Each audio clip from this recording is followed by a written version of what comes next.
5분 동안 여러분 5번, 자 29페이지 5번부터 이번 시간 마무리하겠습니다. 회계의 기본 과정이라는 것이 있어요. 전제 조건이라는 말과 같습니다. 회계를 우리가 앞으로 배울 텐데 우리 재무회계의 전제 조건은 세 가지가 있어요. 자, 회계는 일정한 가정하에서 이루어지는데 이 기본 과정 중에 가장 중요한 것은 다음과 같이 세 가지가 있다. 첫째, 기업 실체의 가정. 기업의 실체라는 것이 뭐냐? 소유주와 독립적으로 존재한다는 것을 우리는 기업 실체의 가정이라는 것입니다. 우리가 사실 기업 하면은 기업 누가 가지고 있는 거예요? 사람이 가지고 있는 거죠. 기업주가 사람이 있잖아요. 그렇지만 우리 회계를 할 때는요, 기업주, 소유주와 기업은 다르다 이렇게 보고 회계 처리하는 겁니다. 서로 독립적이어야 돼요. 기업이 뭐예요? 회사죠. 회사와 기업주는 독립적인 존재입니다. 그래서 만약에 법인에서 대표이사가 실제상으로 주주라고 하더라도 되게 조그마한 소규모의 법인은 대표이사가 그 회사의 주주예요. 다른 주주가 거의 없어요. 혹시 다른 주주가 있더라도 가족끼리, 배우자라든가 자녀라든가 아니면 형님, 동생 이런 사람들이 그냥 주주가 되어서 그런 주식회사들이 꽤 많죠. 그런데 그러면 사실상 그 사람이 주인이다. 그러면 주인이 회사 돈을 그 회계 담당자 보고 이번에 저기 6월 말에 500만 원 우리 집에 무슨 돈 쓸 일이 있으니까 500만 원만 좀 주세요. 그러면 이제 가져갈 때 그러면 회계 처리를 해야 되느냐 말해야 되느냐? 해야 됩니다. 해야 돼요. 어떻게 하느냐? 이제 나중에 배우겠습니다는 그거는 대표이사의 가지급금으로 회계 처리해야 돼요. 그냥 뭐 이렇게 주고서 아무 회계 처리를 안 하면은 그 사장님이 나중에 횡령한 걸로 잘못 걸릴 수가 있어요. 회사 돈 몰래 가져간 거나 다름이 없어요. 담당자한테 강제로 지시해가지고 회사 돈을 그냥 빼간 거예요. 아무 회계 처리를 안 하면. 회계 처리해야 돼요. 가지급금. 그래서 가지급금이라는 건 뭐냐면 나중에 사장이 그 정산을 해줘야 됩니다. 그 500만 원을 갖다가 회사 업무적으로 썼으면 어디에 어떻게 썼다 영수증 세금계산서 같은 걸 갖다 제시해야 돼요. 만약에 제시를 못하고 집에 돈 들어갈 일이 있어서 집에 개인적으로 썼다. 그러면은 대표이사의 급여에서 그걸 공제하고 급여를 줘야 돼요. 아니면 상여금 주는 날 상여금에서 공제하고 줘야 됩니다. 연말까지는 꼭 그걸 정리를 해야 돼요. 결산하기 전까지는. 그래서 자칫하면 기업과 소유주가 하나라고 생각하고 회계를 분명하게 하지 않으면 안 됩니다. 그래서 기업과 소유주는 독립적이다. 하나의 기업은 하나의 회계단위라는 관점에서 우리가 회계 처리를 해야 돼요. 그러니까 만약에 그 또 한 대표이사가 회사를 실 만드는 회사도 하나 하고 있고 옷을 만드는 회사도 하나 하고 있어요. 사장님이 같아. 그렇다고 해서 우리 사장님 같으니까 실 만들어서 그걸로 옷감 짜는 회사에 넘기는 거 그냥 뭐 같은 회사인데 뭐 회계 처리할 게 없지. 서로 주고 받았는데 그럴 수 없다는 거죠. 기업을 하나의 회계 단위로 하기 때문에 기업주 단위로 우리가 회계 처리하는 게 아니에요. 기업 단위로 회계 처리하는 것이다. 그래서 우리가 회계 처리는 기업 단위로 한다는 것을 전제로 해야 된다는 얘기입니다. 주의사항 한번 볼까요? 회계 단위는 기업의 경영활동을 기록 계산하기 위한 장소적 범위이다. 즉 본점, 지점이 다 장소가 다르죠. 만약에 본점은 이천에 있고 지점이 서울에 있다면 본점과 지점의 회계 단위는 다른 것이다. 이런 얘기입니다. 회계 처리는 주주 등의 입장이 아닌 기업 실체, 즉 주식회사 3일패션의 입장에서 하자라는 뜻입니다. 여기서 이제 본점과 지점이 같은 회사라면은 같은 법인이라 그러면 회계 단위는 하나인 거예요. 같은 법인이면. 그러나 회사가 서로 다르다라고 한다면 회계 단위도 달라야 된다 이런 얘기. 자, 기업 실체의 과정이 어떤 얘기인지 이해가 되셨을 거고요. 그 다음에 두 번째 회계의 기본 과정을 보면은 계속 기업의 과정이라는 게 있습니다. 계속 기업의 과정. 이게 무슨 말이냐? 기업은 계속 영업을 할 것이다. 그 과정이. 일반적으로 기업이 예상 가능한 기간 동안 영업을 계속할 것이라는 가정에서 우리는 회계 처리하고 있어요. 기업은 영업을 계속할 것이라는 가정. 그래서 어떤 특별한 이유 없이 기업을 청산하거나 이런 의도가 없다고 가정하는 거예요. 기업을 문 닫을 것이라는 가정을 아예 안 하는 겁니다. 그렇기 때문에 우리가 이제 곧 배우게 될 건물 같은 이러한 그 고정자산, 유형자산의 경우는 건물을 20억을 주고 샀다 한다면 그 건물을 만약에 20년 동안 사용한다 그러면 1년에 1억씩 그걸 감가상각비로 계산해 가지고 비용 처리를 합니다. 그러면 우리 회사가 20년으로 나누어서 감가상각을 할 수 있다는 것은 어떤 것을 전제로 한 거냐? 우리 회사는 적어도 20년 동안에는 폐업을 할 생각이 전혀 없다. 그게 전제되어야 한다는 것이죠.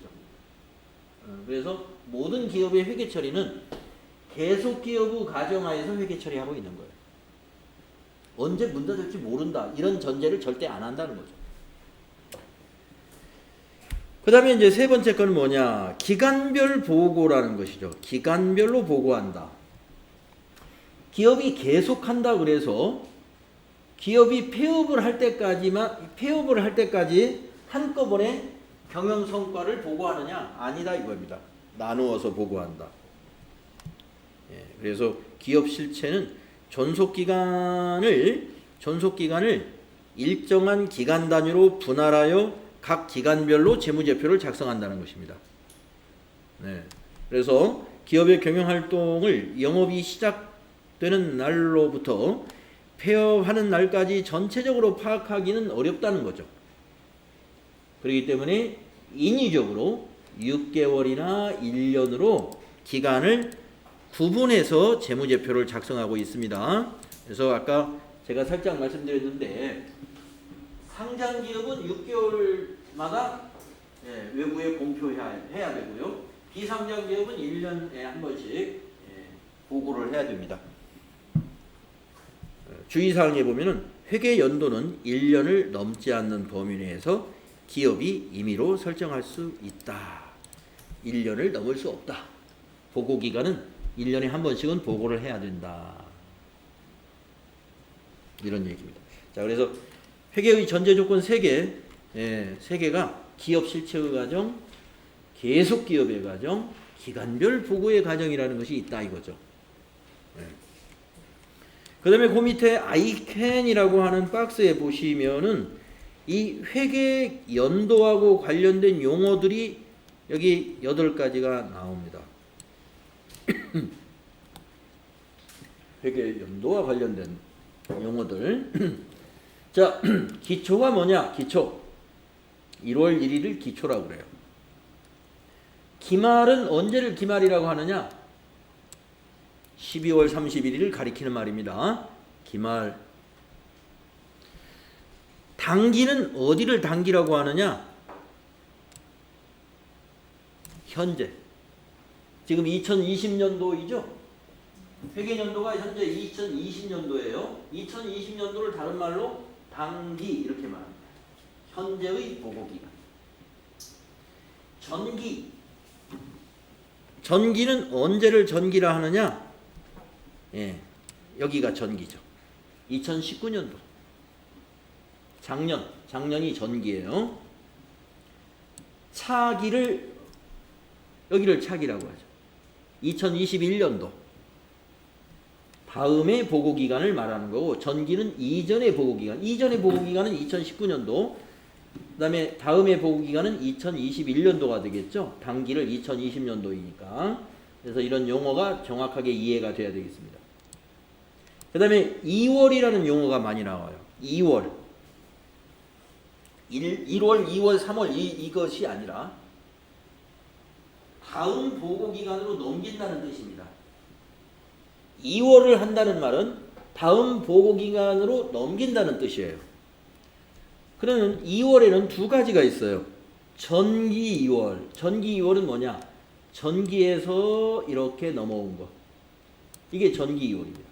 전기에서 단기로 2월 된 거. 또 차기 2월이라는 용어도 나올 거예요. 앞으로. 그러면 차기 2월은 뭐냐? 단기에서 차기로 넘기는 거. 이게 차기 2월입니다. 단기에서 차기로 2월 되는 것. 아마도 평소에 사용했던 용어들이지 않나요, 이거? 전혀 생소한 건 아니죠. 예, 어느 정도 사회생활을 조금 하시다 보면 이런 용어들을 다 쓰고 있습니다. 근데 혹시 중국에서도 이런 용어 쓰나요? 전기 2월, 2월 이런 용어요? 사용하세요? 예. 우리 가운데 두 분은 이제 중국 분이십니다. 예, 다문화 가정이세요. 근데 제가 처음에 제가 말씀드렸죠. 아, 이거 회계 공부하시겠느냐고 너무 걱정이 많이 돼서 그랬는데 열심히 하시겠다고 해서 다 하실 수 있을 거예요. 자, 우리가 용어가 이게 회계 용어가 한자 용어인 것 같은데요. 사실은 알고 보면 한자가 아닌 게 많아요. 일본에서 넘어온 용어들이 많이 있습니다. 회계 교과서가. 그래서 한자 방식에가 일본에서 쓰는 한자가 많이 들어있어요. 그래서 제가 궁금해서 물어본 거예요. 일본, 중국 사회에서도 2월이라는 표현을 쓰는지, 다음으로 넘긴단 말을 2월이라 그래요? 그렇게 쓰시나요? 안 쓰시는 거예요? 모르시는 거 보니까 안 쓰나 봐. 우리는 핸드폰 쓰는 분들 데이터 2월 이런 말 많이 하잖아요. 데이터 2월. 예. 다 우리나라 사람들 알아듣죠? 데이터 2월 한다 그러면 내년으로 아니 다음 달. 예. 다음 달로 데이터 미사용 한 바이트만큼을 다음 달로 넘겨준다. 다 이해하죠? 이게 생소한 말은 아니에요. 2월. 근데 전기 2월은 전기에서 단기로 2월 된 거. 차기 2월은 단기에서 차기로 2월 된 거. 만약에 이걸 회계 연도로 하지 않고 월로 구분한다면 월에서도 2월이라는 표현을 써요. 어떻게 쓰느냐? 전월 2월. 지난달에서 2월에서 온 거다. 차월 2월. 다음 달로 넘어가는 것이다. 이렇게 기를 월로 바꾸면 월단이라는 표현이 돼요. 여기도 차기가 아니라 차월, 당월, 전월 이렇게 바꾸면 월단위가 되는 거예요. 그래서 우리가 일반적으로 웬만큼 쓰고 있는 용어들이기도 합니다. 이 용어는. 자, 여기까지 하는 게 좋을 것 같아요. 여기 발생주의 여기서부터는 우리가 이제 다음 시간에 하겠습니다. 여러분들 하루에 4시간 진도는요 굉장히 긴 시간이에요.